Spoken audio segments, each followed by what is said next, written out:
بسم اللہ الرحمن الرحیم۔ اگر آپ بھی کسی مشکل کا شکار ہیں تو سب سے پہلے تلقین ہے کہ آپ صبر کریں، کیونکہ اللہ صبر کرنے والوں کو پسند کرتا ہے، اور جو بندہ صبر کرتا ہے اللہ تعالیٰ اس کو مشکلات سے جلد ہی نجات دے دیتا ہے۔ سب سے پہلا راستہ ہے صبر، اس کے بعد ہے نماز، پھر نماز کے بعد ہے ہم وظائف کی طرف آتے ہیں۔ یہ تحریر بھی بالخصوص ان لوگوں کے لیے ہے جو کسی مشکل کا شکار ہیں۔ یا قدوس کا ورد کرنے سے آپ کو کیا فائدہ ہوگا اور آپ کس کس پریشانی سے بچ سکیں گے؟ اس اسم مبارک کے فوائد بھی بے شمار ہیں۔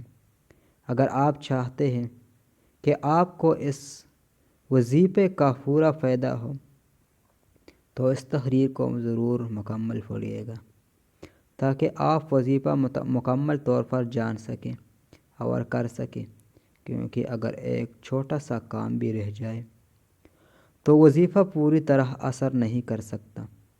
یا قدوس وہ ذات ہے جو جبار بھی ہے، قہار بھی ہے اور غفور بھی ہے، اور یہ بابرکت ذات اللہ تعالیٰ کی ہے۔ اس میں مبارکہ یا قدوس کے معنی ہیں بے نظیر اور بے غیب کے ہیں۔ یہ اللہ تعالیٰ کا اتنا بابرکت نام ہے کہ اسے 7ویں آسمانوں کے فرشتوں کے ذکر میں شامل کیا گیا ہے، جس کی تسبیح 7 آسمانوں کے فرشتے کرتے ہیں۔ وہ فرشتے جو اللہ تعالیٰ کا عرش اٹھاتے ہیں، یا وہ فرشتے جو اللہ تعالیٰ کی کرسی کے گرد ہے، اور ان فرشتوں کے لیے جو بھی لوح و قلم پر مقرر ہے، اور سب کے لیے یہ ذکر خاص کیا گیا ہے۔ اللہ تعالیٰ کا کوئی بھی نام اپنے اندر علم و شعور اور حقیقت کے بے پناہ خزانے رکھتا ہے، جس کی حقیقت کو کوئی بھی نہیں پہنچ سکتا۔ اگر آپ چاہتے ہیں کہ آپ کی تمام پریشانیاں دور ہو جائیں، اس کے علاوہ کوئی رشتہ دار آپ کی پریشانی کا باعث بن رہے ہیں، تو یہ وظیفہ بتائے ہوئے طریقے سے کریں۔ انشاءاللہ بہت جلد آپ کو اس کے نتائج ملیں گے۔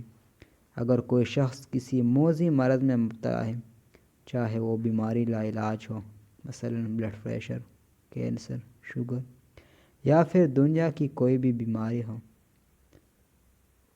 اگر کوئی شخص یا قدوس کا ورد کرتا ہے تو اللہ تعالیٰ کی ذات اس کو اس بیماری سے پاک فرما دے گی۔ وظیفہ یہ ہے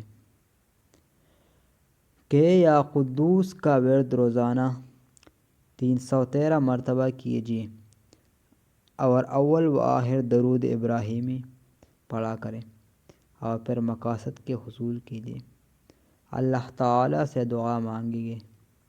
اللہ تعالیٰ ہمارا حامی و ناصر ہو، آمین ثم آمین، برحمتک یا ارحم الراحمین۔